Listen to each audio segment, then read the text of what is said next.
Welcome back, folks. It's been roughly 365 days since we've been together to talk about the NerdScore. Yes, I have received many text messages, many DMs, many different Tweets. things asking, is this happening? Are you guys doing a release show? What's going on with it? We are live right now to discuss the NerdScore. Jared, how are you, my friend? I'm tired. You want me to be honest? I'm tired. Tired, yeah. This is a long process, man. It's we literally grind the tape, and it's a grind. When It you is. have 3 kids at home and you work a full-time job and you do the Dynasty Nerds as like another second full-time job. Grinding film season is it's a blessing because I love it. Like it's Oh, fun. yeah. But then it does get grueling towards the end where you're like, man, I got to get there. Like we're so close to the finish line. And then the finish line is we all get to go to New York to Rich's cabin and watch the NFL draft together, shoot some So content, excited. do this live stream, and finally release like what we think on the class. And this year I've been kind of quiet on like social media and stuff because it's just been kind of crazy for me in my personal life. And I'm looking forward to sharing here because I didn't even get to make it to the podcast with you guys that much this year. No, that kind of stuff happens. We have busy seasons in our life. All that kind of stuff happens for sure. But I want to make like a little announcement before we start revealing the scores and everything like that. So we mentioned it last year during the summer. We didn't have like a full like rollout of this, but we have a little something called the NerdScore Plus. And this is still powered by our Dynasty Nerds NerdScore, the score that you're going to hear from Jared and I tonight. That's a majority of the point total is still from that. So it's still holding true to tape grades, but now it's going to factor in draft capital. It's going to factor in landing spot. So like how much of an ability are they going to have to like do some big things? It also factors in strength of schedule and their college production. So it kind of takes our subjective scouting process and adds a more objective element to it to make it even better. So that is going to be released, we believe, by like Sunday night. So it should be released like fairly quickly, maybe even sooner, fairly quickly after we're done with the NFL draft. So that way that score will be more like it'll be better for you. Like, because in a way, like I love the NerdScore. It's my baby. But we tell you all the time, it's just one piece of the puzzle. Like we don't necessarily recommend drafting solely based on this because there's a lot of other factors, injury history, all those extra things I mentioned, like landing spot, production, all that kind of stuff. Like there's all Are of they these going to play extra corner or wide receiver? or Those little both. things. Yeah, or both. So all of that factors in. Whereas the NerdScore Plus, you could almost just draft straight from that. Like you could use that more or less as just, I'm just going to draft based on this. So now we kind of give you both. How do we like these players purely as prospects, and how do we like them with all of the other elements kind of combined in? So Jared, with all that, I think I got all my housekeeping stuff out of the way. Yeah. Are you ready to start talking nerd scores? Well, you went over the NerdScore Plus, and I just want to bring up again what the NerdScore actually is. Please do. I'm showing the screen here. It's a composite metric for running backs and wide receivers. We don't currently grade tight ends or quarterbacks, nor do I think we ever will end up doing nerd scores for those positions. And the running backs have their own set of categories where we score each player. It's quickness, break tackle, contact balance, burst, pass pro, a lot of those things, which are outlined here on the site.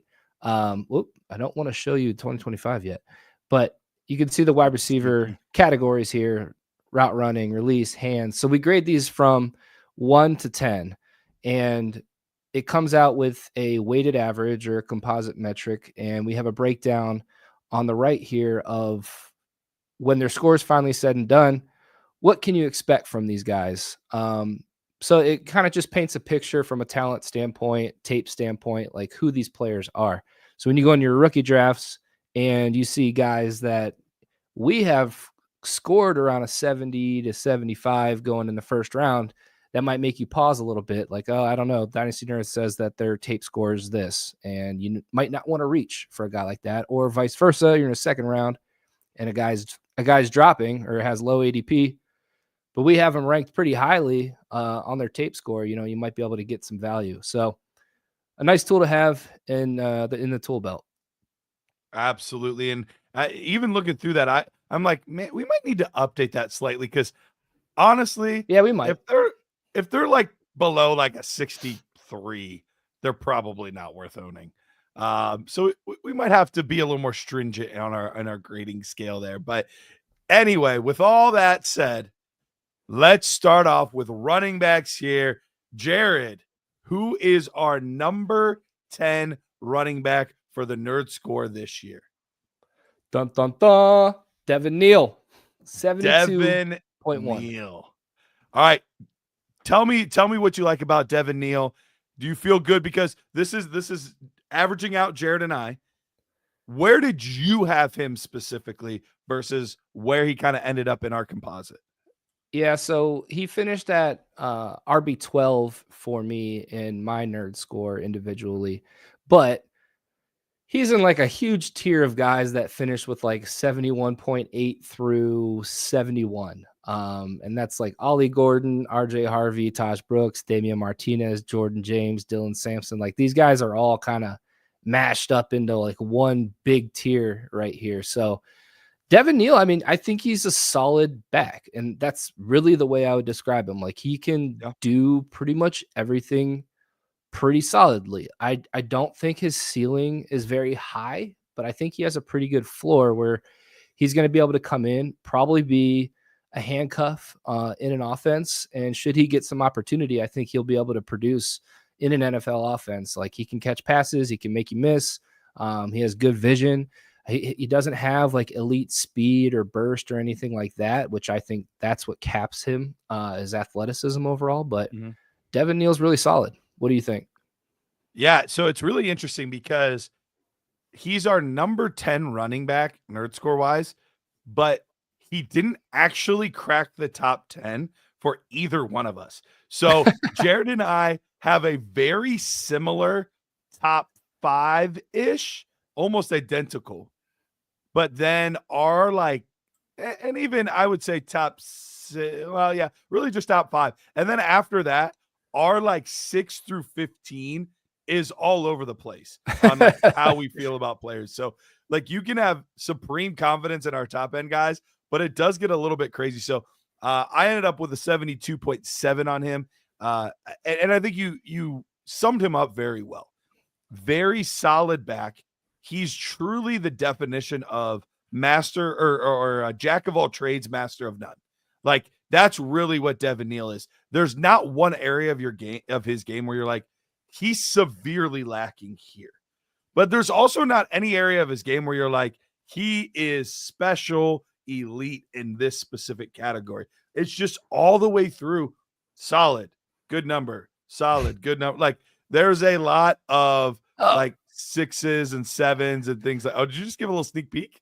Yeah, dude. I'm getting used to StreamYard here. It's like if you click anywhere on the screen, it's gonna go to the next slide. So if you have some quick eyeballs, you saw the next name. But that being said, I like Devin Neal, good player.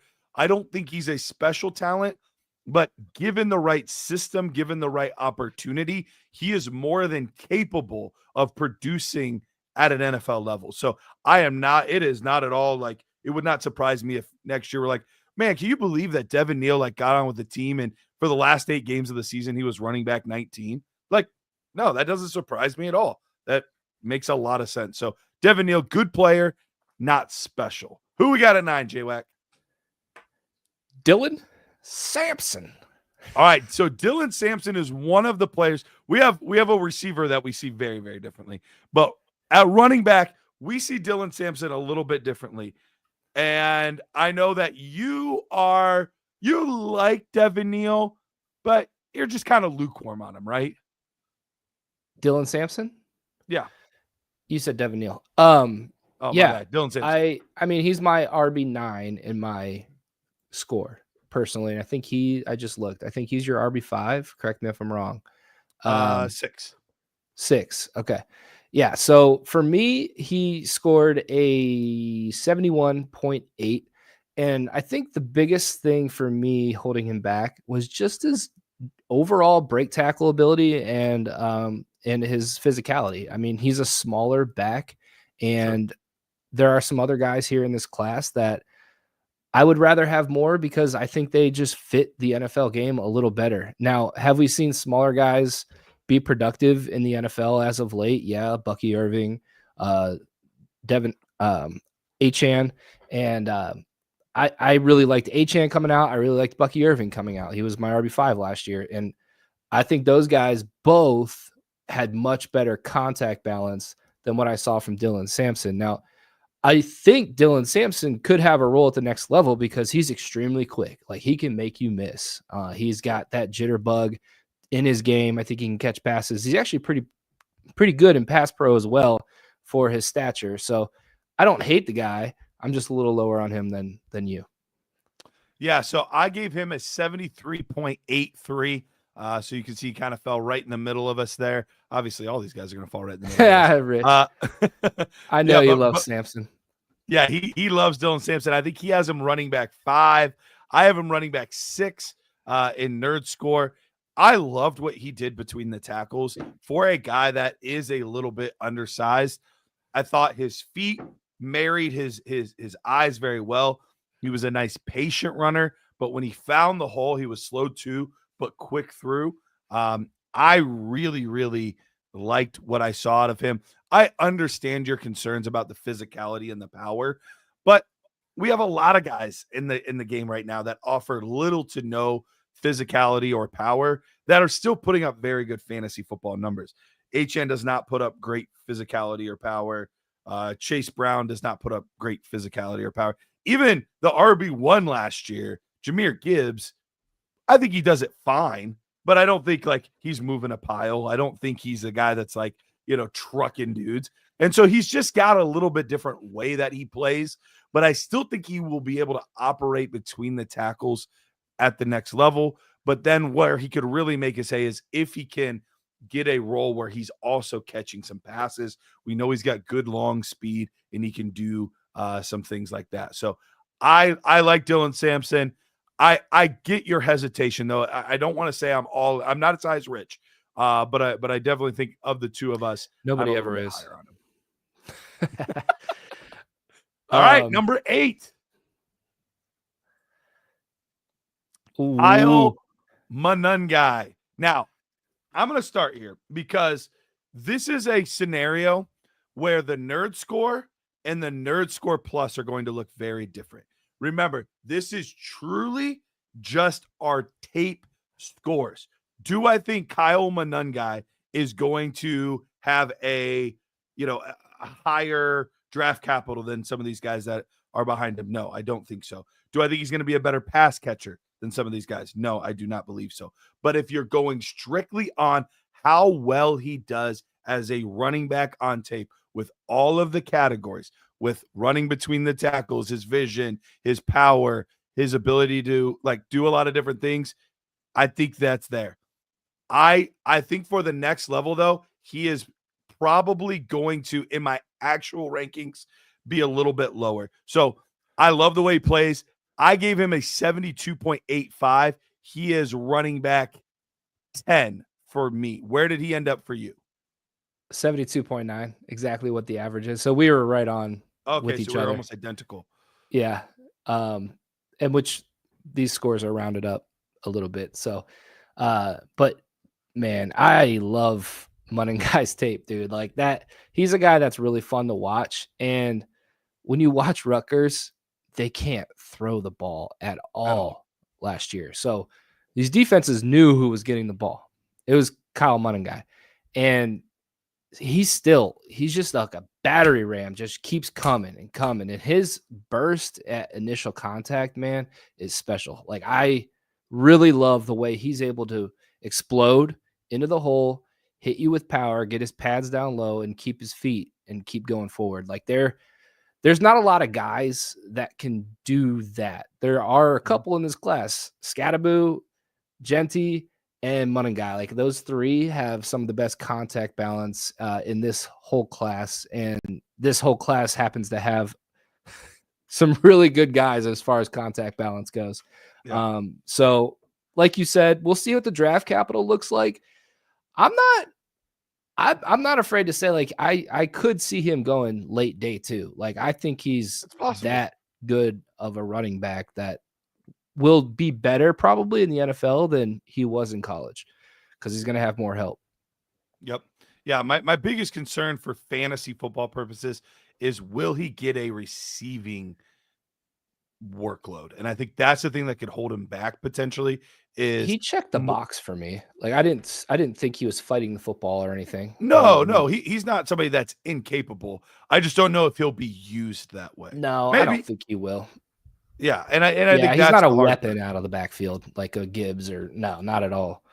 Yeah, so I think that's the thing that'll hold him back. So, like, if I were ranked, like, his nerd score was 10, but when I ranked him for fantasy going into the draft, I actually had him at 13 because I put a couple other guys ahead of him because of higher ceilings. But that's no knock on him. He earned this score of spot number 8 because of how solid of a football player he is. He does a lot of the little things well.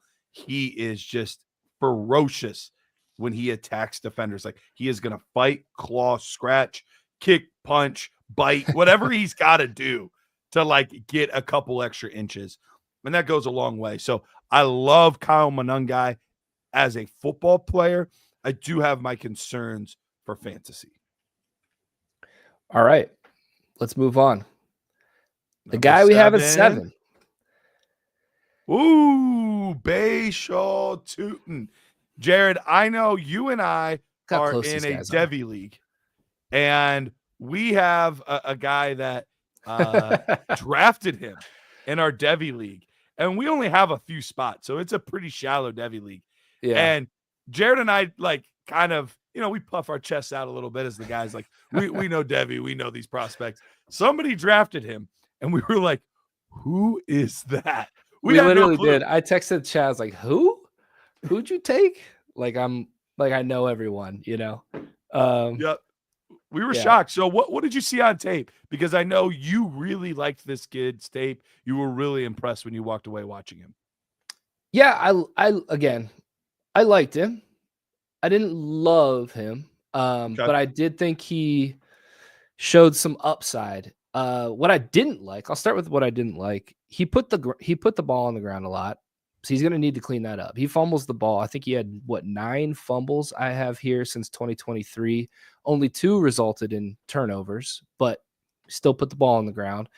He's going to need to clean that up, and I think he needs some better contact balance, and that's what's really keeping him from being the high, like, elite, because as far as speed, burst, he's got a really good dead leg, can make you miss. Like, those things are elite. Like, that guy flies when he's got a crease. Like, he can go. And I think he's going to have some upside as far as special teams goes too, because he can be a kick returner, which gives him a slight little boost for fantasy purposes, because if he's returning punts, returning kicks, he's going to stay on a roster. But I really like Tootin. I think he checked the box as far as being able to catch the football too, but not really like a threat. His hands were kind of iffy at times. So I'm wondering if he's a little more athlete than running back. That's kind of where I'm at right now, where his score may be a little high than where I will actually have him ranked. I could see that.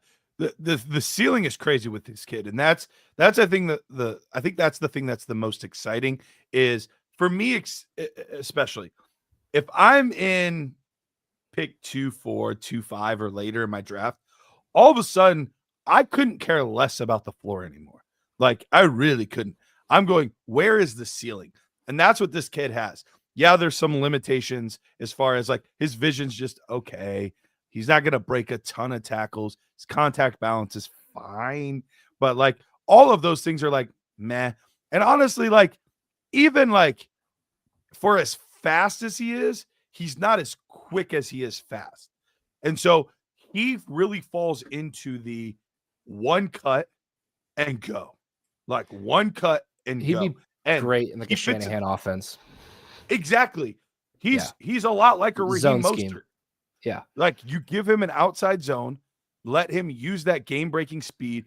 If it's even a halfway decent offensive line, he could break off some huge plays. So I think he's a really nice best ball player because I think even right away, early on, if he gets to the right offense, we could be seeing, oh, there's another 65-yard touchdown from Tootin. Like, you know, he's done it 3 of the past 4 games. Yeah. But I do worry that he might not ever be a guy that ever gets more than 10 touches to 12 touches a game. Like, I don't know that we're going to see him be a truly featured back. Yeah. So that's the thing that does worry me a little bit about Tootin. All right. Let's move on to our next guy here at 6. And that is Caleb Johnson out of Iowa with a 73.2. Look how close all 4 of these guys are right here. Just speaks to this class. It's a real tier. It's an absolute tier right here. Caleb Johnson, I know for some people they're going to be like, wow, that is pretty low. I still see Caleb Johnson as people's second ranked. I don't think I've seen anybody say he's better than Ashton Genty, praise the Lord. But I've seen him at 2 a decent amount. I've seen him at 3. I almost never see him outside the top 5. So for us to have him outside the top 5, I know we are lower on him than consensus. And I want to make sure this is clear. This is not an anti-Caleb Johnson thing. I think Caleb Johnson is a good back, and I think he will make a good NFL running back. That being said, he's super young. I think what's that? He's super young too. He is very young. A lot of opportunity to grow a little bit, and he's actually not far from where I live. So he grew up in, I think it was Pickerington or. Did he? I didn't know he was an Ohio guy. Yeah, he's an Ohio guy. So somewhere around the general Columbus area. Anyway, that being said, I think he greatly benefited from a really good offensive line at Iowa. You watch the tape. Yeah. There's a lot of plays, a lot of his big plays. There are some massive, massive holes. And so he gets to build up some steam and make some good plays. So you have to give him credit. He made goodness out of those plays and did some good things in the second and third level. But most guys are not getting that type of running room, running lanes often. So I do worry a little bit about that. I also just don't think he has the same type of like quick first step that some of the other bigger backs in this range have him. Guys like Quinshawn Judkins, Omaro and Hampton. I think both those guys have a quicker first step. And based on the 40, they have better long speed as well. So this is, once again, this is not a Caleb Johnson, like anti-Caleb Johnson. He would have been battling for a top overall back last year. But I think he is a good player, but not a great player. I think you hit the nail on the head. I think what really stuck out for him to me was at times it just didn't seem like he was trying. I don't know how to explain that. Like, it's when you turn on the tape, like I always just felt like I needed a little bit more from him. And you know, whether that's violent at the point of attack, because he has the body type, he has the strength. It's just sometimes I just wish that he was like delivering a little more or getting a little more out of a play or making a guy miss. Like there was always just like something missing on a lot of plays. But I will say, like, he graded out pretty well for me. He's a 72.9 for me, RB6 for me. I think he was RB7 for you behind Samson. So good player. And out of let's start doing this. I'm gonna look at what the all-time running back scores are, and Caleb Johnson is 24th all time since 2020. So I mean, top 25 all time since 2020. We've had some good running backs since then. That's pretty good. And at 21 and a half years old, he's got good speed. He's got good body type. He can catch the ball out of the backfield, catches it away from his frame. Like, I think there is a lot of potential here and upside. And I'm just wondering where his ADP is going to be at. Because like you said, I think consensus and ADP are a little higher than where I'm going to be when it's all said and done. So I'm not sure how many shares I'm going to have of him. It's probably just going to depend on the draft. So we have had some predictions, and other things so far for our guy, Cam Scataboo. Some have said 6. Some think he might be as high as 4. Garret, where do we have him? Real quick, before we move on, maybe I'll do this in between running backs and wide receivers. Okay. I'm going to save it.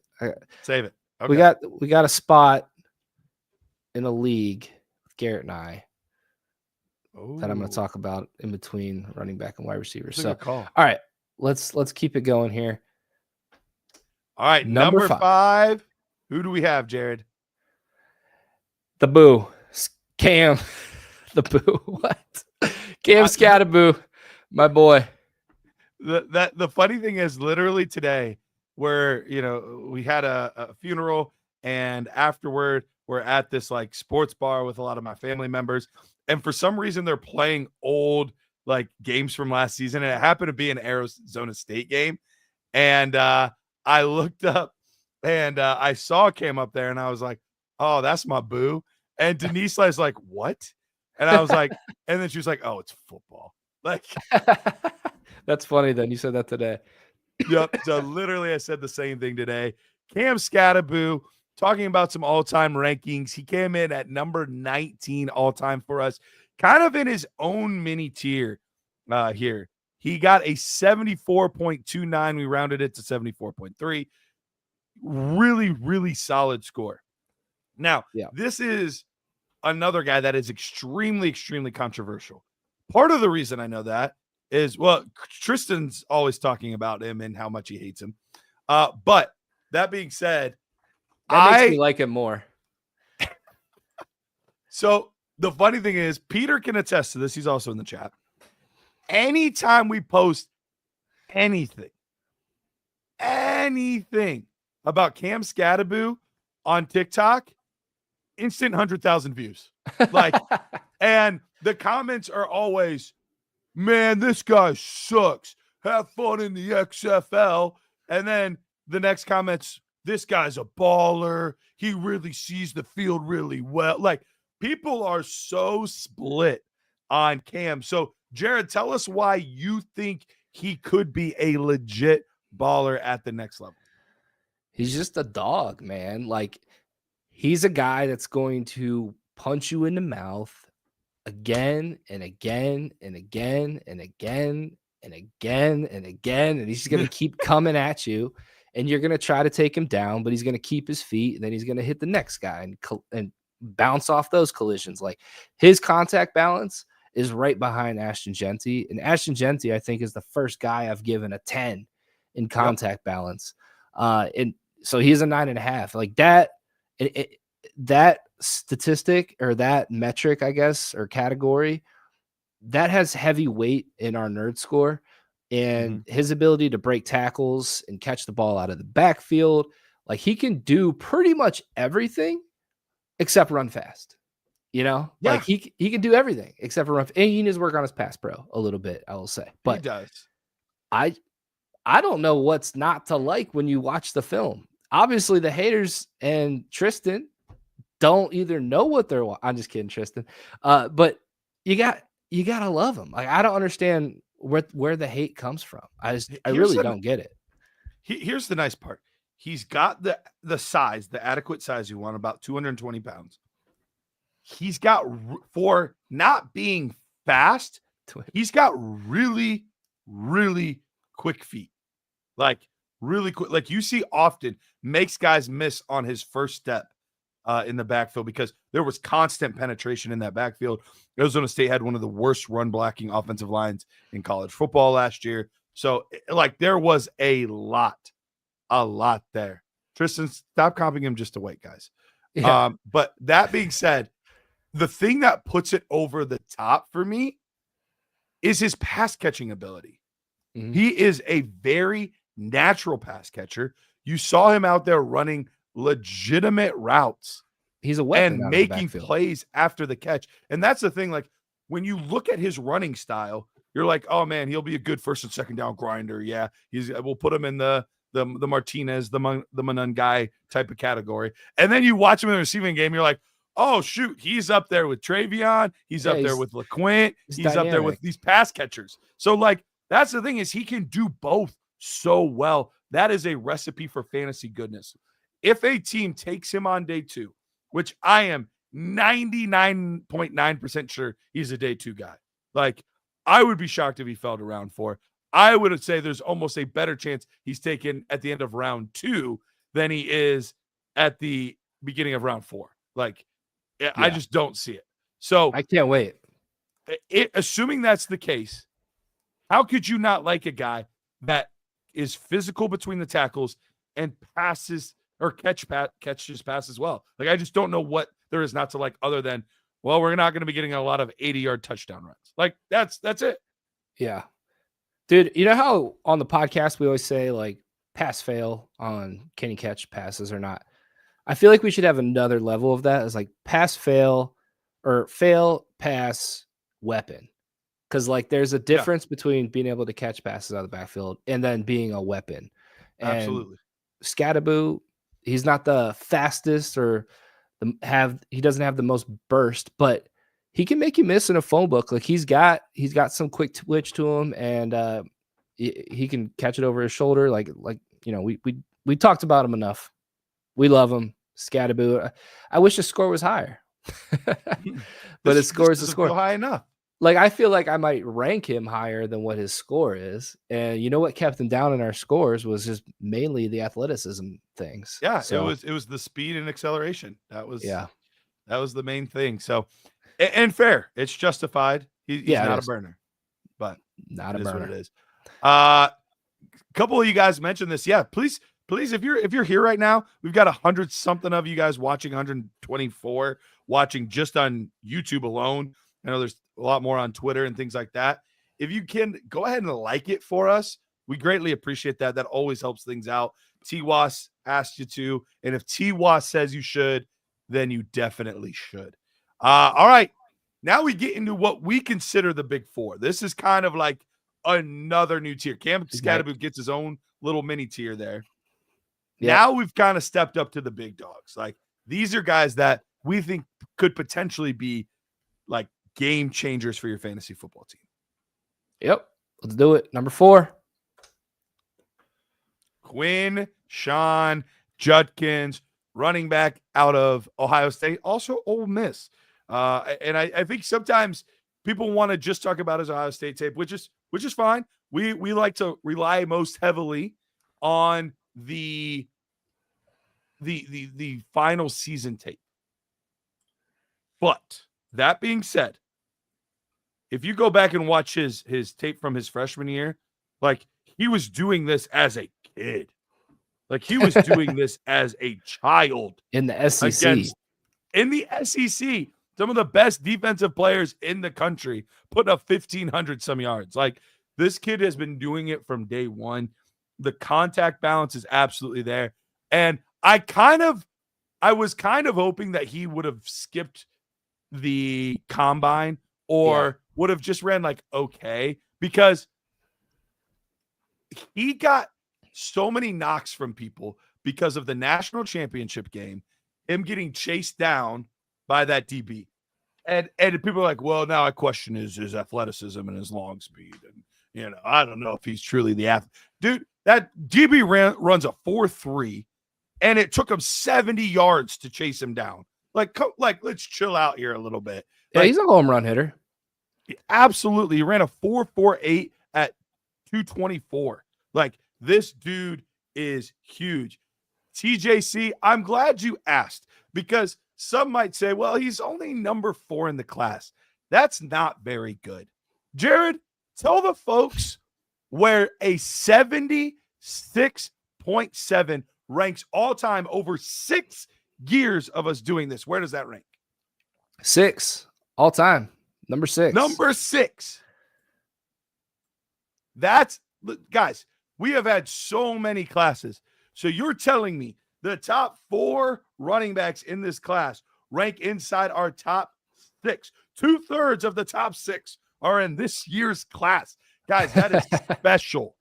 That is special stuff right there. Jared, I've been talking a lot. I apologize. What do you think? Keep going. I like when you talk. I don't like talking. You know that. I'm getting all hot and bothered over here. I mean, he's good. Like I like he's 6th all time for us. He's number 4 for me, I think. In this class. 4 for me as well. No, wait. He's 3 for me. He's 3 for you? Okay. He's 3 for me. 4 for me. Yep. And I mean, like you said, he's been doing it since he was 18 years old. He's always produced. He can hit you in the mouth. He's gonna hit you in the mouth. I love running backs that are gonna lower their pads and they're gonna run right through you for 4 quarters. He can be a workhorse at the next level. He can catch passes out of the backfield. He can make you miss. He's gonna hit it up in there. You can use him at the goal line. Like I think he's all 4 of these guys we're gonna be talking about. Like they're fantasy gold. Like this is such a good running back class, especially these 4 top guys. I would even consider taking these 4 running backs before I even touch the receivers. So really love Judkins. Can't wait to see where he lands this week. All right, real quick. Mhm. This was something I mentioned on one of the Nerd Herd shows, but knowing that he is a top 6 running back for us all time, and knowing that he's often going to go pick 6, 7, 8 in your drafts, for me, and I want your thoughts on this, I am being uber aggressive trying to get him, because here's the thing. How would I have felt getting the running back 2 in most classes, the running back 1 in most classes? Dobbins or Brees Hall or Yeah. Like I'm trading so much to get these guys, but he's going to be discounted. The next 2 guys will be discounted simply because they are not the number 1 guy in their class. Yep. So I am willing to slightly overpay to go ahead and get one of these guys, because in the grand scheme of things, a slight overpay for the running back 4 in this class is actually a slight underpay on what you would normally have to spend to get a player that has a 76.7 NerdScore ranking. Like I love that idea. Way underpay. No, that's a great strategy. I hadn't thought about it until you just asked, but I would 100% do that same thing. So be active on trade day or draft day in your dynasty drafts, in your rookie drafts. Pay attention, send out trade offers or gauge how much a pick's going to cost ahead of time before that next guy is on the clock. Anticipate, start sending out those texts and preparing for making these deals, because you're going to want to jump on Judkins or whoever ends up falling from this running back class. I think that's a great point, Garrett. Appreciate it, homie. All right, let's get to our top 3.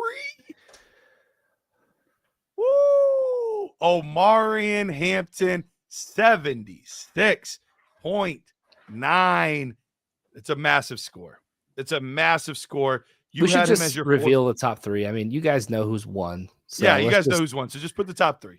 Let's just put the top 3. Let's talk about them. You can see Travion, Omarion, and Quinshawn kind of ended up all being a tier for us. For me right now, I am almost 100% certain Omarion Hampton goes day 1. I am 50-50 on Henderson. Like, I don't know. Do you think he goes day 1? I'm leaning slightly toward yes. I don't think either one of them are going to go day 1. I think they're both going to go round 2. Okay. And I think it's simply because of the position and the depth of the position in this class. I could see them both falling out of round 1. Obviously Genzi's going top 10 maybe, but yeah. Everything I'm hearing about Hampton is a lot of teams like him. It would not be surprised if he goes in the top 15. We'll see. We'll see what happens. But assuming that same thing with Quinshawn Judkins that I just said about that I just said about Judkins, with Omarion Hampton and Travion Henderson. Like, yes, these guys are running backs 2 and 3 in our class. They are running back ones in basically every single other class, unless it was in 2020 or it was in 2023 with Bijan Robinson. Like, that's it. That's it. That's how high these guys are.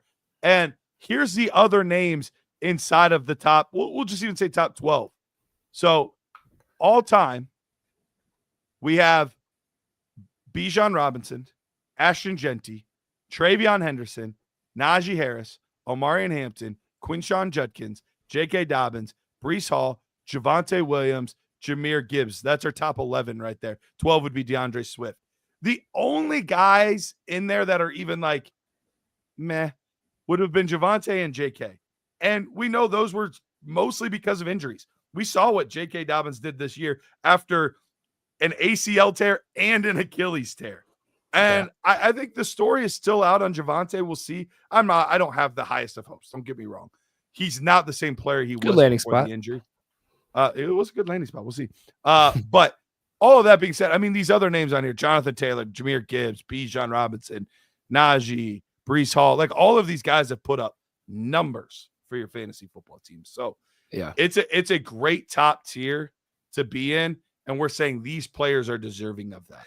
I mean, these three guys right here, Henderson, Hampton, Judkins, depending on landing spot, like I'm willing to interchange them depending on where they go. Do you have any like perfect landing spots for these running backs like that you were absolutely like, if they go here, this is locked and loaded, perfect landing spot? So if it were up to me, I would love Ashton Genty to go 10 to the Bears. I don't think he's going to last that long, but an amazing spot. Our buddy Nick Williams would love that too. Nick's been putting out somebody. Yeah. I hope he goes to the Bears for Nick. I think that would be awesome. Then I would say Omarion Hampton to the Denver Broncos.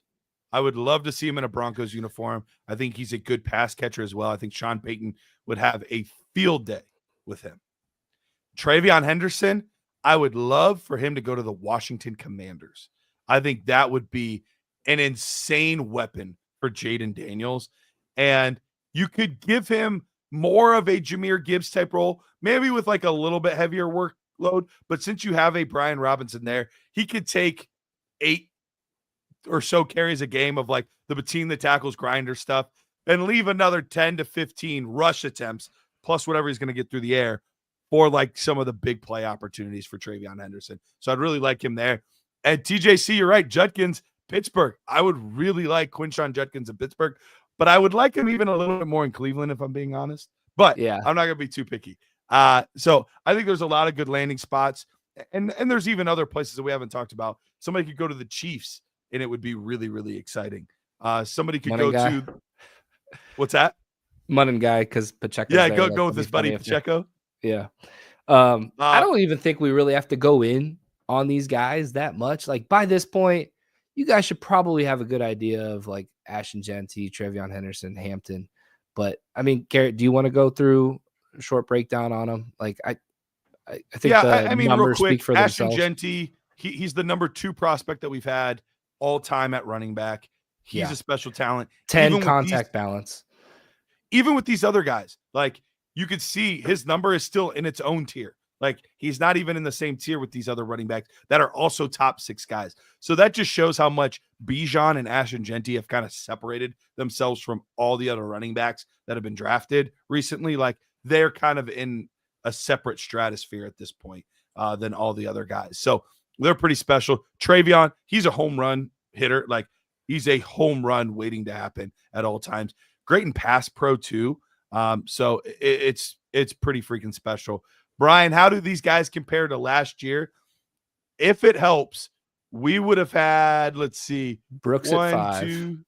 It would have been Brooks, Lloyd, Benson would have been 5, 6, 7 in this class.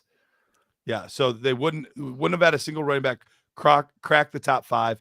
Top and 4. then those 3 guys, and then there was a big gap, and it's basically all players other than Jalen Wright. He sneaks in there as well, but then it's Cam Scataboo, Caleb Johnson, Bashal Tootin, Manon guys, Samson, Devin Neal, LaQuint Allen, Damian Martinez, Ollie Gard, RJ Harvey. It doesn't get till like 10 guys later that we finally get somebody else in Tyrone Tracy from last year's class. So the depth of this class, the top end, top 4 guys, better than everyone in last year's class. Then you have the depth of, 14 players over, a 71, whatever Tyrone Tracy is, to like 4 guys. So it just shows depth and top end talent, both way ahead of last year's group. Yep. All right.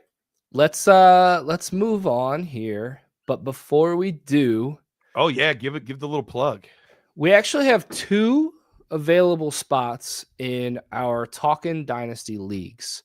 So we have 1 spot in our Devi Talkin' Dynasty League, and we have 1 spot in our C2C Talkin' Dynasty League. So if you guys want to be a part of these leagues, retweet the live stream right now from the Dynasty Nerds Twitter account. I'm making this up on the fly of how you get it. I love it. You're doing good. And post a comment on YouTube, and then say if your Twitter handle doesn't match your YouTube account, make sure you say what your Twitter handle is, and we will DM you or something, and we'll get in contact with you, and you can join the league. I forget how much they are. They're not too expensive. I think the top 30, is like bucks. $50. Yeah. $50, yeah. But yeah, if you want to play with us with other Nerd Herd people, make sure you retweet the live stream and comment on YouTube. Nice. All right, so we know that the running back. What's that? C2C is 14-teamer. Just wanted to throw that out there, which is tough. Yeah, it's tough. All right. So we know the strength of this class is running back. Yes. Wide receiver is a wild goose chase. I don't know that I've ever seen a season where I have seen such a drastic, what's the best way to phrase this? Variance in rankings from place to place, site to site, guy to guy. I mean, some people's wide receiver 1s is another guy's wide receiver 3. We don't even know for sure that the wide receiver 1 is playing wide receiver, although I feel strongly that he will at this point, but we'll see. Guys that somebody will have ranked as their wide receiver 3 will be someone else's wide receiver 15, 16. Like, it is all over the place. So as much fun as the running back class was, I think that was a little easier for people to predict roughly where guy. I think Manon guy was a slight surprise for people, but other than that, it was not too far off from chalk. Wide receiver is so much more wide open. Like, good luck projecting anyone's top 10 receivers. I hated watching this wide receiver class. Like, it was so hard to get through. I'm just going to say that. The running backs were great. They were fun. This class was awesome. Then I got to the wide receivers, and I'm like, oh, my God. Please, somebody be fantasy worthwhile. Like, God. So let's get into this wide receiver class, Garrett. All right, let's start at number 10. Who's our number 10 wide receiver for the NerdScore? It's probably Matthew Golden at number 10. Jared, we don't dislike Matthew Golden. No. But he's obviously getting a lot of buzz as potentially something like wide receiver 1 or 2 in this draft class as far as NFL draft capital. Yeah. So, Jared, what are your concerns? Why are you a little bit lower on him than maybe a lot of other people would expect? So, I mean, mostly it was just like the technique stuff. It was the route running. I thought he struggled a lot getting off of press coverage. Obviously, the athleticism and stuff is all there. But, I mean, he wasn't really even the guy in that offense. Like, that offense was funky to watch. Would you agree? Like, I'm like, get these guys the ball. But I will say, like, Matthew Golden, we could be completely off here because I could see him totally being someone different in the NFL than he was in college. And I know Steve Smith, someone just commented on him, had Matthew Golden at 1. I told Garrett that after I was done grading him, I was like, dude, Steve Smith's got this guy at 1. I was going into the tape I'm like, all right, this guy's going to be special. And then, man, I don't know. I just did not see it. He graded really poorly for me with catch radius, physicality. I think he struggled. Contested catch situations, I think he struggled. I mean, just he's a bursty game speed, quickness guy. He tracks the ball pretty well. I thought he had pretty good body control, which is big for us in wide receivers. I scored him an 8 there, but I gave him an 8 too. What about you? Like, where did you have him at amongst your guys? So he ended up as my wide receiver 1, 2, 3, 4, 5, 6, 7, 8, 9. Yeah, he was exactly 10 for me. Me too. So, all right. So it makes sense that he's 10 here. So 73.4 is what you have him. I have him at a 73.8. Like, it's not a bad score, but it's nothing special. It's not worthy of what most people would think of as, a first round wide receiver. So my concerns are, one, just stylistically, he profiles as a Z. He does not profile as your traditional X receiver. So we see some offenses where you can have two guys that are truly top, 18 type wide receivers, but that's very few and far between. Like, there's not a lot of offenses that can do that. And when watching his game, his releases were troubling at times. He would do okay if he was able to use a purely speed release and beat a guy. But the second he had to use his hands, he had to use any sort of physicality, he was shut down. They got hands on him, he was dead. He was. And that's a big concern. If teams see that and they see if they get hands on you, you give up. That's what he did a lot. And the same thing happened in his routes at times. He actually ran decent routes. I don't think he's a bad route runner. I don't think he's special, but I don't think he's a bad route runner. But what would happen often is if the DB was able to stay with him through the first break or two in the route, he would kind of just give up on the play. And it was just like, all right, this one's not working. We're done. And look, I get it. Some offenses allow their guys to take some plays off, but these were plays that were on his side of the field. These were plays that were like in his area. So that's going to be the tricky part for me is I think there are enough holes in his game. And I think between the holes in his game and the most likely scenario of how he will be used in the NFL are going to make somebody be very overdrafted for how I think he's going to perform. So from an all-time wide receiver standpoint, I just lost it. Oh, he is number 50 all-time in the NerdScore. So Garrett, I think you did a good job of outlining or detailing who he is as a player. Now, he is projected to go round 1. And with that, he's going to get drafted pretty early in rookie drafts. So he's probably a guy that I'm not going to have really any shares of. And this is just one of those things, like I outlined earlier, like this is nice. It's a nice tool to have in your back pocket to refer back to when you're looking who's available in your rookie drafts. Let's see, Adonai over Golden. Yeah, I liked Adonai's tape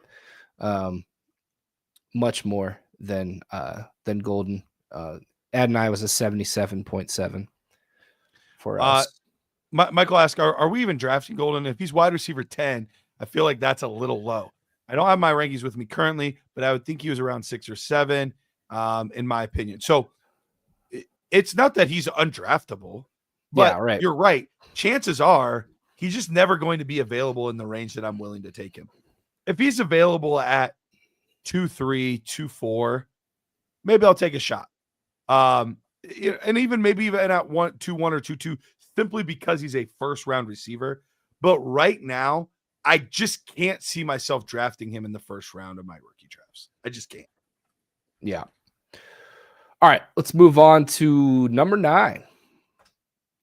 Number 9, Trey Harris. And Trey Harris ended up being my wide receiver 9. So it almost feels like at the moment, it won't stay this way, but at the moment, we're just like going off my rankings. He was my wide receiver 9, and that's where he ended up on our NerdScore. So interesting thing with Trey Harris, I think he is arguably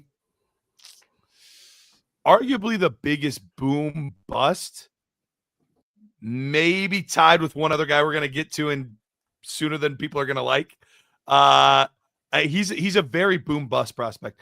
Is there a world where he is DK Metcalf? Maybe not quite DK Metcalf. He's not quite that athlete, but he could be a big play receiver that wins with physicality, mostly vertical routes and comeback routes. That world exists. Is there a world where he's just a big physical Z receiver and not an X that just makes big plays? I think that's a very real scenario as well. So he's a tricky one. If you told me that he is in the Pro Bowl in 3 years from now, I would say I could see it. If you told me he's out of the league, I could see it. Peter, my biggest red flag about Harris is that I really like him. Hey, you got to know yourself to lead yourself, baby. What do you think about Harris, Jared? I didn't love him. This wide receiver class is just not great, and I thought he really struggled to create separation on a consistent basis. But when he was able to, I don't know, like run freely down the field or run like a post route or a go, like I thought like that fit his game pretty well because he has build up speed. He doesn't really have burst. He's going to go right then. And I think that's where he struggles a little bit.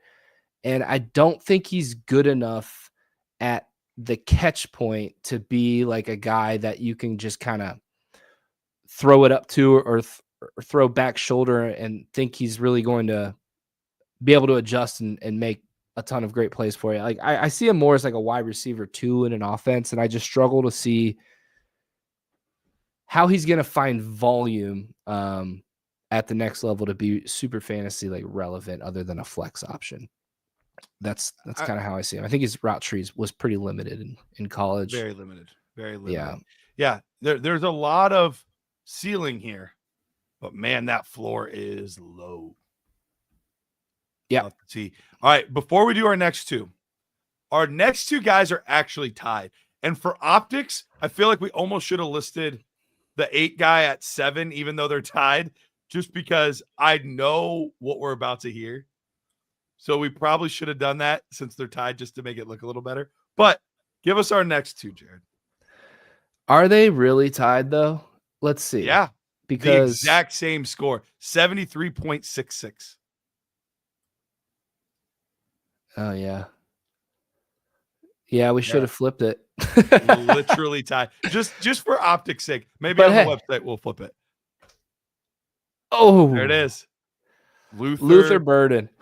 And I know that's going to raise some eyebrows, and it should. I mean, the consensus on this guy is top 3 wide receiver in the class for the most part. At least top 5. Top 5, yeah. But when you turn the tape on, there's just a lot. Sometimes it's even effort lacking from Burden. I think he's way more athlete than he is wide receiver. So if he lands in an offense, like he's going to need to be schemed touches in an offense in order to be fantasy relevant, because there's really not much in the tape as far as like getting open as a wide receiver, route running, release, like all that kind of stuff where he's like a super polished, refined guy. But from a all around athlete standpoint, he has all the tools in the tool belt to become something. But at this point, you're kind of hoping that they already are something that they don't need to develop into something. A lot of somethings there, but I mean, for where he's probably going to go, he needs to be a little more than what a 73.7. And I think that this is a fair score for what he shows on tape. Look, I Pete's trying to like get a mob after us. Restrepo is at 4. I saw He's not. list. He is not at 4.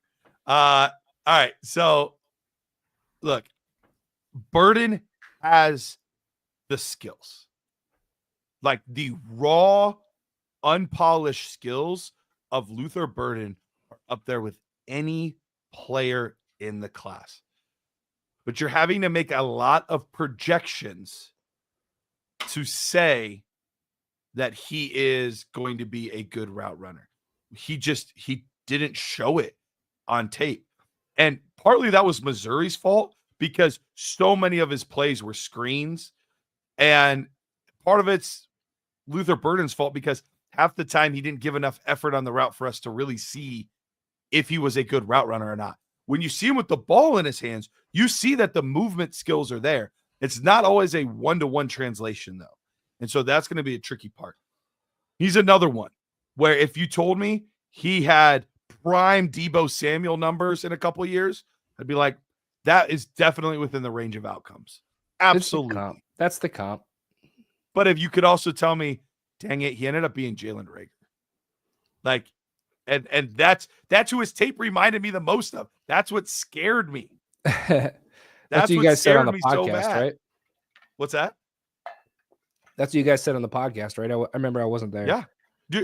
Well, no. Do you remember I called you, Jared, or texted you? Oh, yeah, that's right. And I was like, dude, I'm terrified because I realized who his tape reminds me of. And it's not good. It's not good. Well, I actually like the way we ordered these guys because in my own personal rankings, Burden's in my own, not my rankings, my own personal scores, Burden's wide receiver 11. Yeah, I pulled him up a little bit, actually. Yeah, so the next guy is my wide receiver 7, and that is Kyle Williams from Washington State, 5'10", 190 pounds, burner. I really like this kid's tape. This is a guy who you turn the tape on, you see a wide receiver. I mean, he can make he's a really good route runner, and he has a good release package. It's almost like you don't want to put him too high when you watch your film, even though you like him so much. You're like, wait, he can't be this good. And I hate giving the guy, what is it, CBS guy, who had him at wide receiver 2 or something? Didn't somebody have him at wide receiver 2? Sims? Oh yeah, homie, yeah, Sims. Yeah, I mean, Kyle Williams is good. I really like him. The only thing that's really lacking is the catch radius and body control stuff and the physicality. But I mean, I love the polish as a receiver, and I love the burst, the speed, the downfield plays. He can play the slot at the next level in a West Coast offense. I think would be perfect for him. What do you think, Garrett? So you're a little higher on him than I am, but we're not super far off. We're I think I just had some higher scores on some other guys because our actual number is almost identical. That's so funny. I know you have Burden at 7 and Williams at 11. I have Burden at 11 and Williams at 7. So that's why they ended up tied right here. It makes perfect sense. So yeah, you are a little bit higher on him than I am as far as the total class goes. I think he's another one. We have a lot of guys in this class, so I don't mean to sound repetitive. You have a higher score on him, though. Do I actually technically have a higher score? Yeah, you have a 73.7. I have a 73.6. But that's splitting really hairs. Funny. That's really funny. So obviously we see him very similar.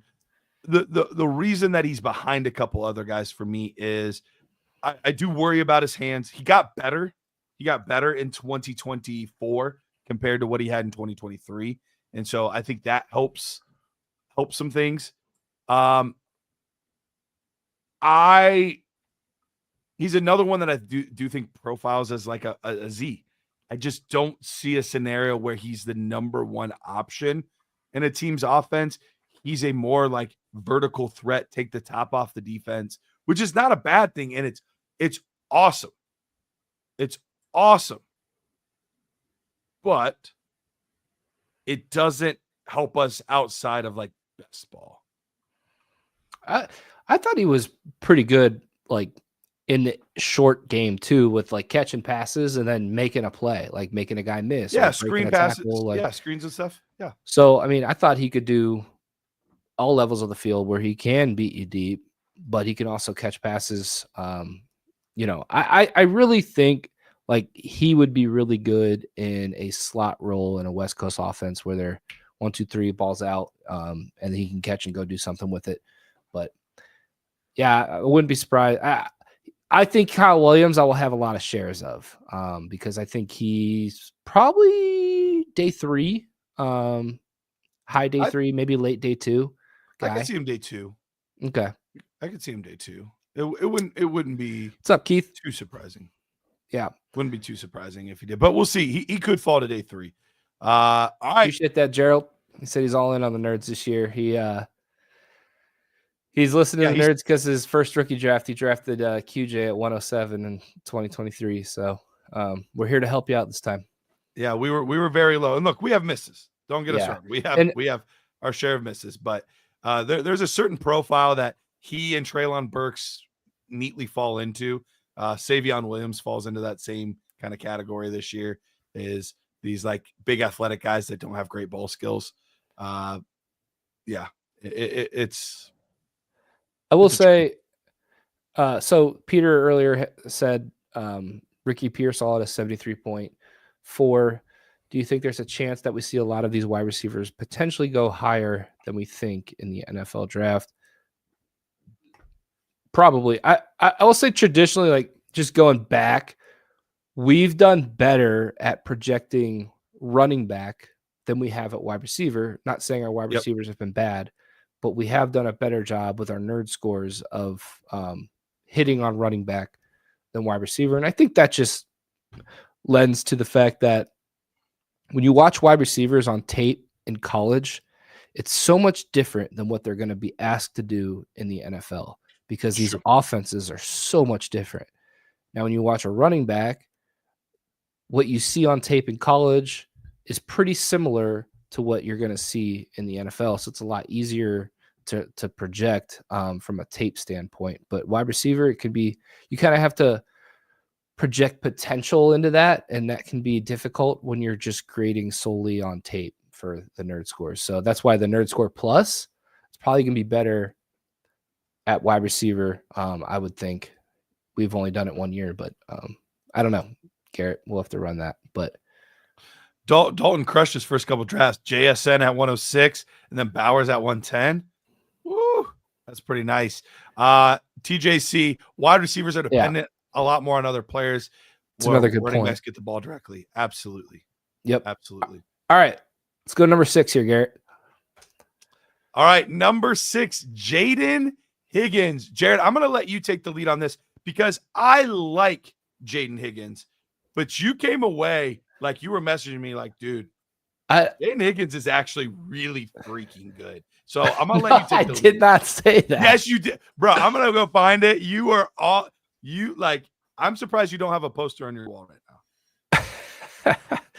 All right. So for me personally, he graded out as a 74.6, which when you look at the whole nerd scores going back, like that's not like crazy high or good. Like I said, I'm kind of down on this wide receiver class as a whole, but I thought Jaden Higgins, for a guy his size, 6'4", 215, moved pretty well from a route running standpoint. He's not the fastest guy by any means. Like he has average speed, but I thought his ability to sink his hips or, flash his head one way and go the other, like just get open in general, was really good for the guy his size. And then on top of that, his catch radius and body control for his size and his ability to make catches in contested situations was really good.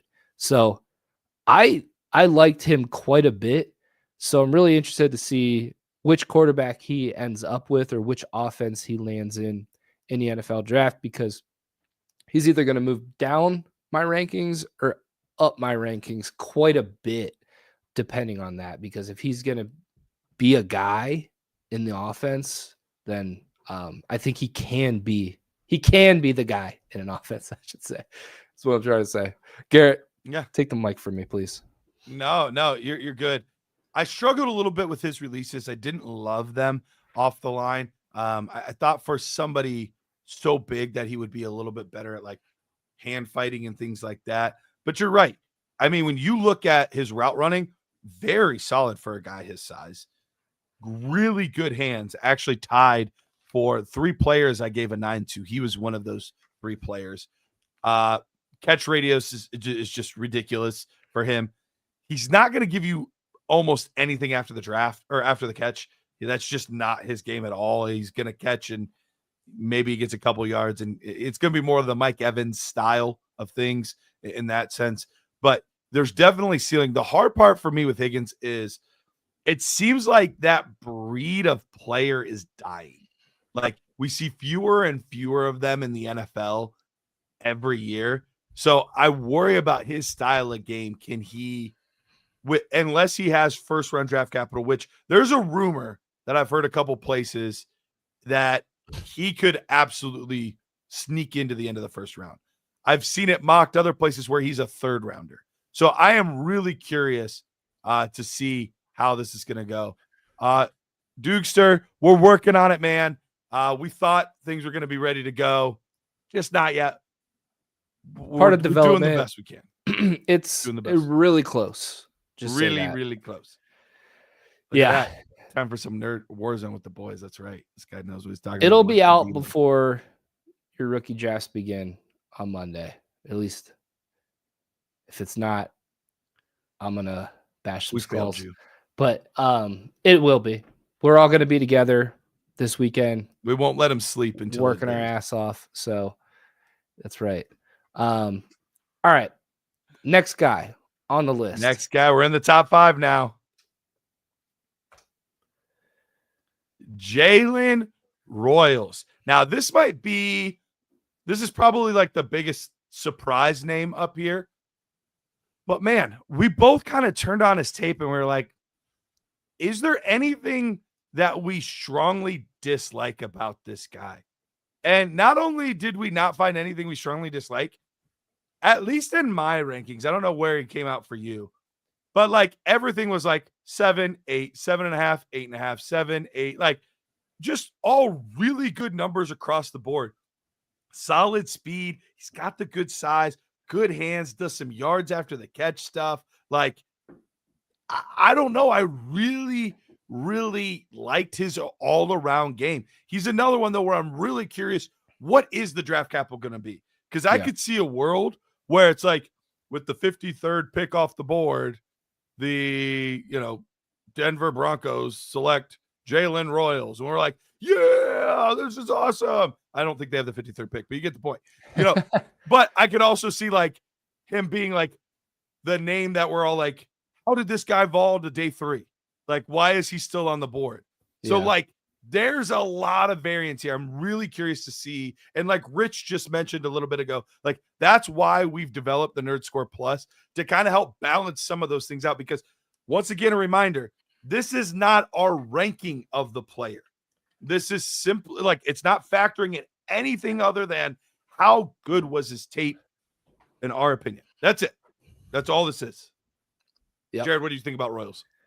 I like him a lot. The only category I had him graded, his lowest category was a 6, and that was catch radius. And I mean, he doesn't have the longest arms, or he's not a guy that's going to really go up and make a ton of acrobatic catches. Now, I will say he has really good body control though too. Yeah, I mean, he definitely his quarterback didn't do him any favors there when you watch the tape. So there's a lot of open plays left out on the field, and you're just like, damn, I wish he would have gotten the pass there. But great speed, great burst, good at the line of scrimmage. Like he has a good release package, good route runner, extremely tough when he gets the ball. Like I love the way he turns into a running back after the catch. I think he's a 2nd round pick if I were to really peg like what round I think he's going to go in. What do you think? That's where I have him. I think, I mean, obviously with this score, we kind of see him in that range. Yeah. At least this is kind of where we would be looking at him. Second round of the NFL draft. But it's hard to always know. You know, I remember being really high on Amon-Ra St. Brown and being like, why is he still available in day 3? I don't understand it. Now, don't get me wrong. There's other players that I said, why is he still available in round, 3 and 4? And there was good reason. He sucked. But, there's sometimes where you see guys where you're just like, I don't understand what the NFL is not seeing here. And look, the NFL gets it wrong all the time. That's why guys go undrafted and still have major impact at the NFL level. So there's a lot of things that we don't know. There's a lot of things that we're not privy to. Tape is a big portion of an evaluation thing for us, but it is not the only thing. So I love Jalen Royals. And all-time. Yeah, what's his all-time ranking? We haven't been talking about that as much at receiver. Yeah, so I'll go back. Luther Burden, all-time 45. Kyle Williams, 44. Jaden Higgins was 35th all-time for us, and then Jalen Royals was 32. So, yeah, TJC. Sure. You got to get in the correct order. Yeah, you got to get in the correct order. You can't just guess the top 4 names. That shouldn't be too hard. Yeah, we'll give a spot right now. If you can guess the top 4 in order. Let it ride here for a second. And then we are still tooling around with the special scores at each position. And damn.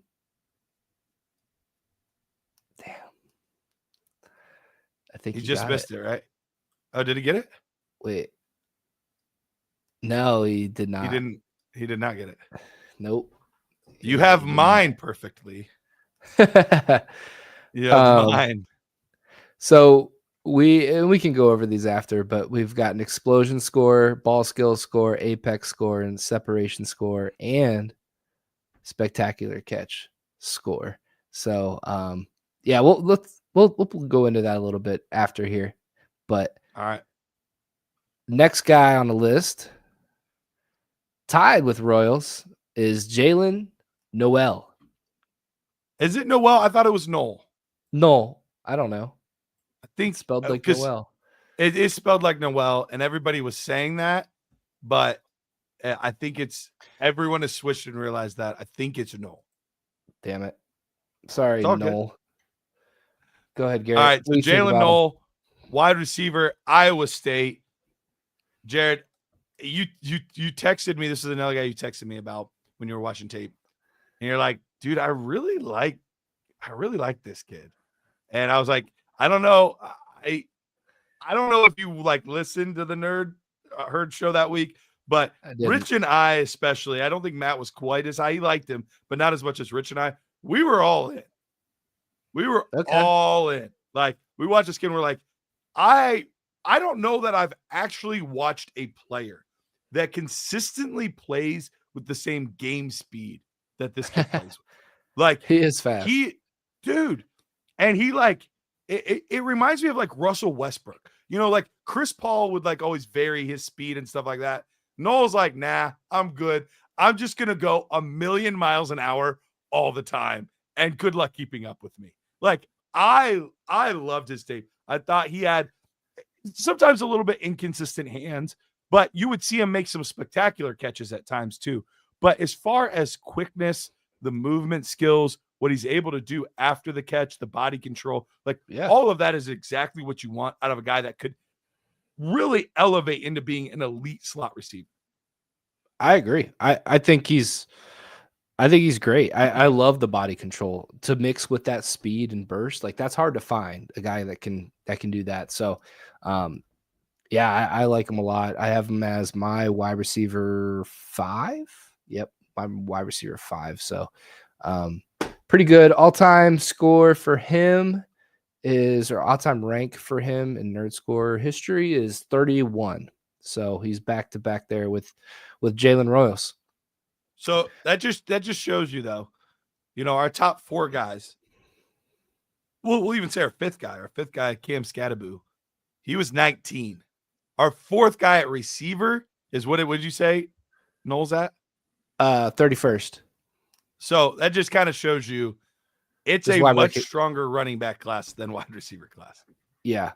And one last thing on Noel when you watch him is I thought like he always was playing hard, like he was always giving his best foot forward or the top effort. So yeah, liked him a lot. Let's move on. Number 3, Emeka Egbuka from the OHIO, the Ohio State University national champions. Such a good day. Yeah. Such a good day, baby. So this one, Jared and I saw where we saw our top 5 running backs almost identical, except for we had one guy flipped, which was Omarion and Judkins.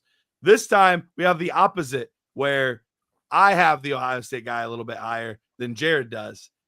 So you had Tet over Emeka. I had Emeka over Tet, but I had both of their scores crazy close together.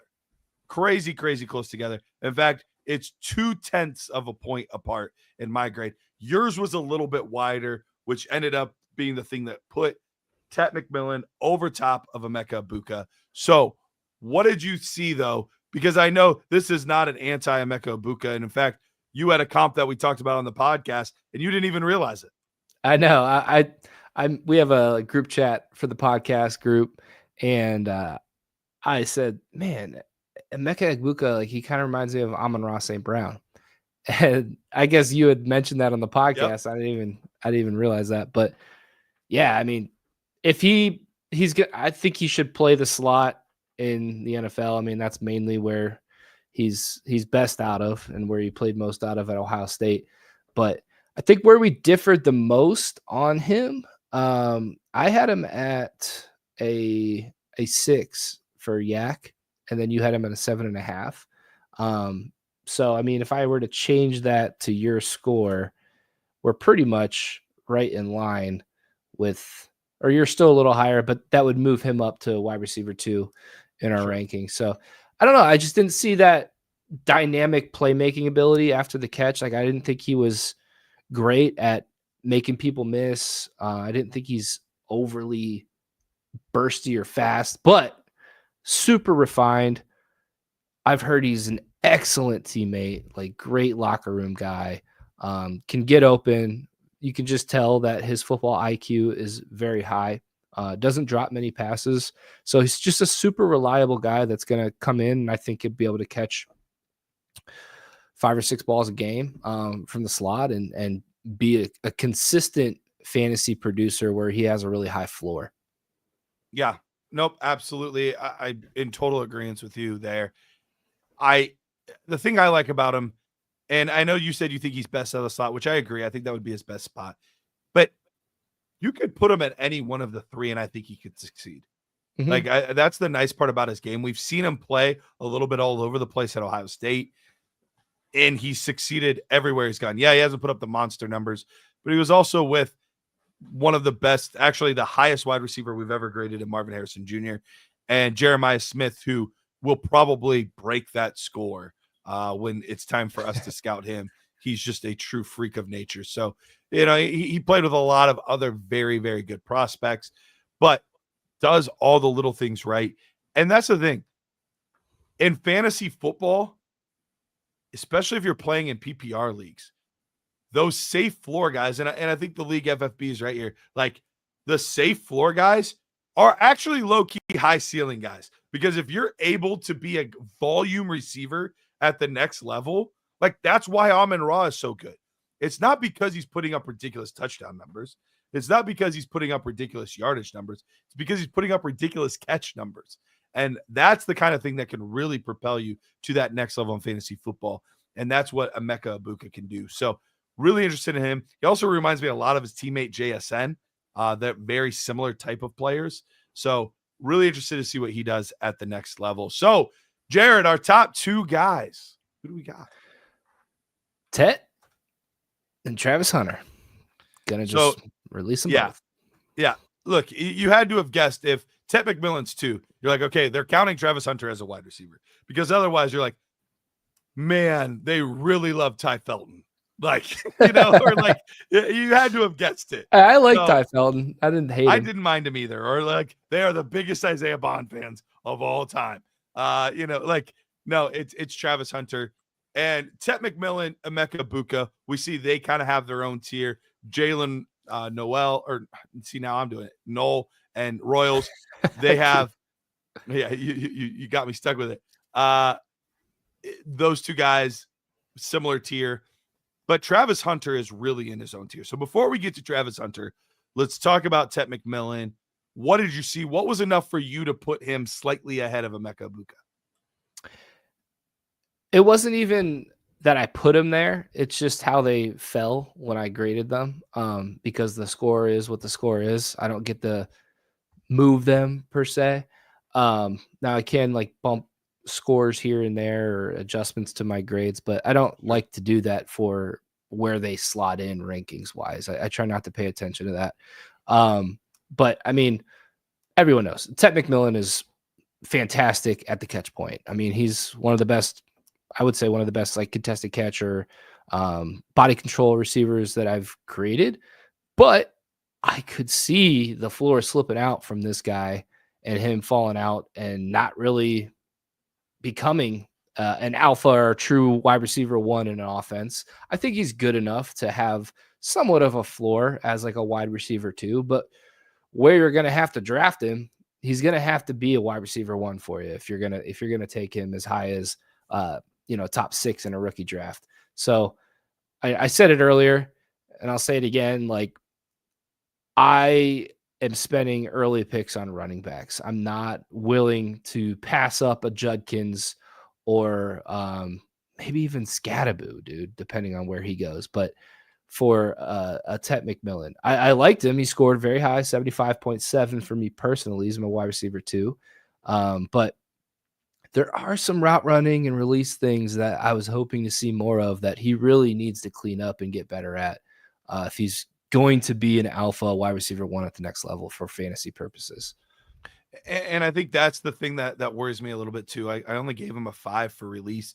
Did not love his release. 5.5. He's not for me. Yeah.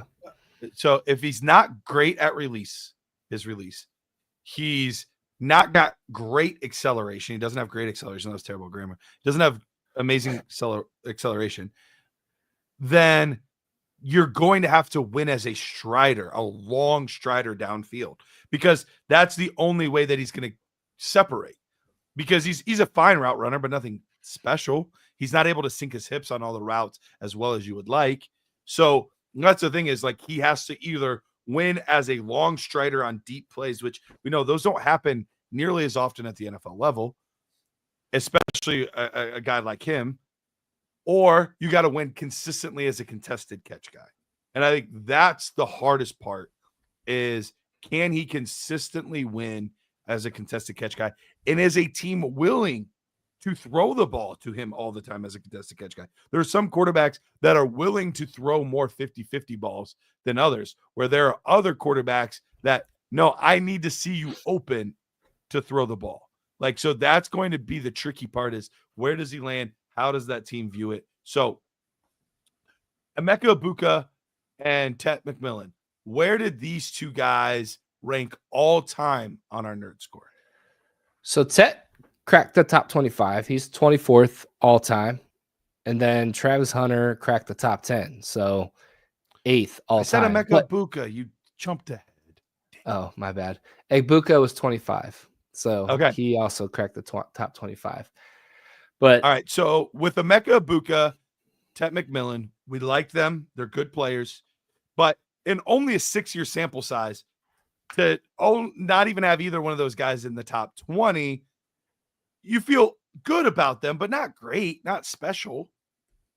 Travis Hunter, though, we're still making the assumption that he's playing wide receiver at least a majority of the time, or at least he's doing both, where he's going to get enough reps at wide receiver to be, relevant. He's getting 40, 50 snaps at wide receiver to do what he needs to do. So if that, we are saying, we actually think on tape, he's a top 10 guy. Like top 10 all time for us doing this. Like he's got all of the skills necessary.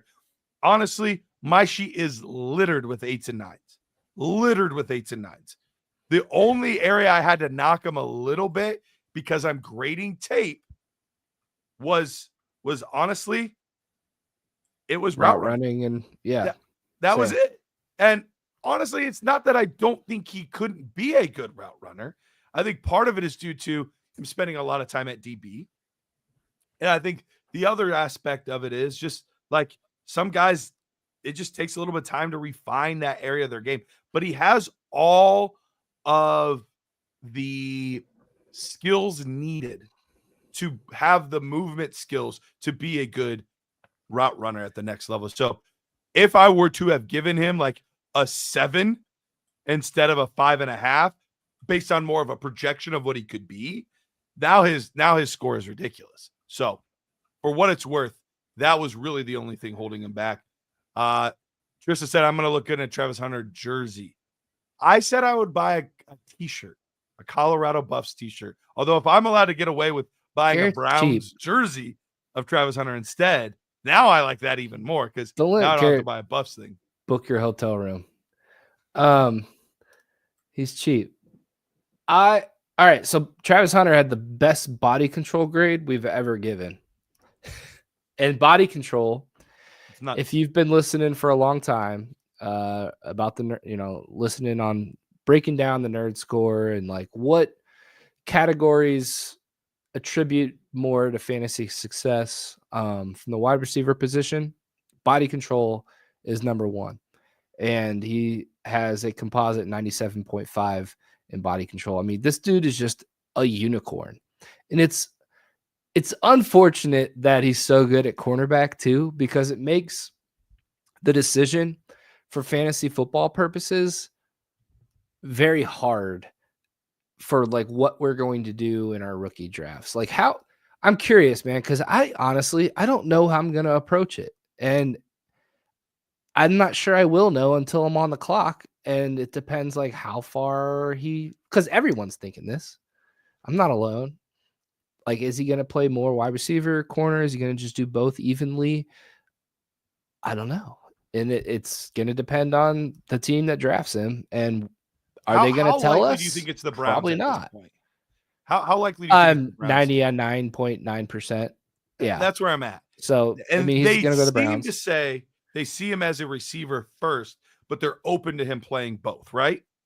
Yeah, that's what Barry said. Yeah. I mean. So we'll see. We'll see.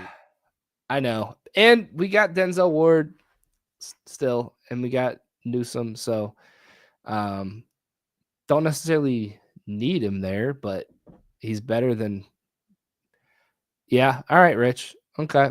Yeah, I'm interested to talk to you guys about this in New York because I wasn't up there for the podcast. So I on air, I love talking through these things and it's for my own purposes, because I have, I would love to get some Travis Hunter because he's a unicorn. I loved his wide receiver tape. Like I think there's so much potential there, and he could be one of the best wide receivers we've graded when it's all said and done. Like if he really dedicates his time to refining that craft and that route running, and the sky's the limit for him.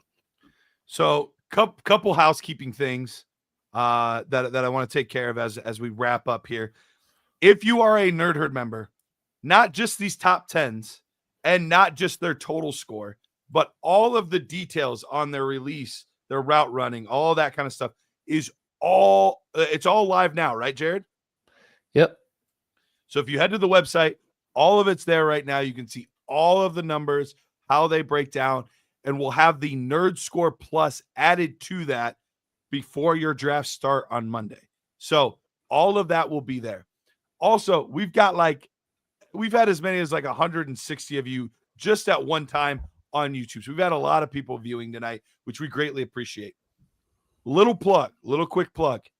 If you're here, we do another show twice a week live. If you like live shows, twice a week, we are live.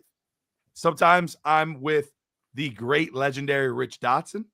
Other times I'm with our amazing editor, Taylor Christensen. And I'm sure at some point I'm going to beg Jared Wackerly and he'll finally break down and join me on there as well. But we go over your guys' teams. We break down people's teams and we talk about what direction they should take them. We've gotten a ton of good feedback. So we do those usually in the afternoons on Mondays and Wednesdays. So if you've not checked those out yet, check them out. You can even go back and watch a lot of those old episodes that we've done if you want to see a little bit more of how that works. Anything else, Jared, that you want to it's the roster rescue, baby. It's the best. Anything else you want to say, plug, talk about before we get out of here? We are partnered up with Fast Draft Fantasy. It's the quickest way to draft your best ball teams. And right now they're still doing their origins drafts. And that means that you can draft these rookies prior to the NFL draft. So fun. So we just got done going over the wide receivers and running backs in this class, who our top 10 is at the NerdScore. So maybe there's some arbitrage to be had in these drafts. If you head over there, use code NERDS, you get a $50 deposit match, and you'll get a free year of the Nerd Herd and GM bundle, which gives you access to an extra extra Dynasty Nerds podcast each week via the Nerd Herd. Dynasty GM app. You can sync your leagues from Sleeper, MFL, anywhere you play Dynasty, and many other tools that we have, like the NerdScore that we went over tonight. I am showing the Devi, Talking Dynasty Devi League that I was going over earlier, and no team name. They are 11th in Dynasty, so they need some help. They need some, but you got Amarion Hampton to play with here. Where are they at in contender mode? Are they looking a little better there? No. Henry? Well, that's me. One spot better. Oh, who's number one there? 8. Who's number Dynasty one? Price. Look at that. That's fake, though. You know, that's not fake. That's real. That's real life, baby. Yeah, it's all right. Who's second in Dynasty mode? That's right. Dynasty mode. You're just always rebuilding. All right, and so where are we at here on time? About hour and a half. About an hour and a half, Ben. Okay, because we have. Should we go over these like extra wide receiver grades? You know what, so Jared? Let's save them yet. Let's save them and do them a special episode. Maybe that's our first Talking Dynasty episode back. Well, the reason why we haven't released these yet is we wanted to like back test them to make sure that we have the correct inputs on these scores. Because what they're doing is just basically taking different parts of the nerd score, putting different weights to them, and then you get spectacular catch like you have in Madden, or the Apex score is what we're really trying to nail down of like who the best fantasy guys are going to be from the nerd score. So anyways, appreciate everybody tuning in. It's nice to get back on the microphone, talk some rookies, and I'm so glad to be done watching tape. Amen. NFL draft. Can't wait for the draft. Hope everybody has a great rookie draft. Feel free to tweet at me whenever you want during your rookie drafts. You guys need any help, have any questions, always happy to help. Garrett? Appreciate you guys. Love you, Nerd Herd. We will be back with more Dynasty Nerds episodes tomorrow, but we also got some releasing this weekend right after the draft to get you ready. You guys have a great draft week. Adios.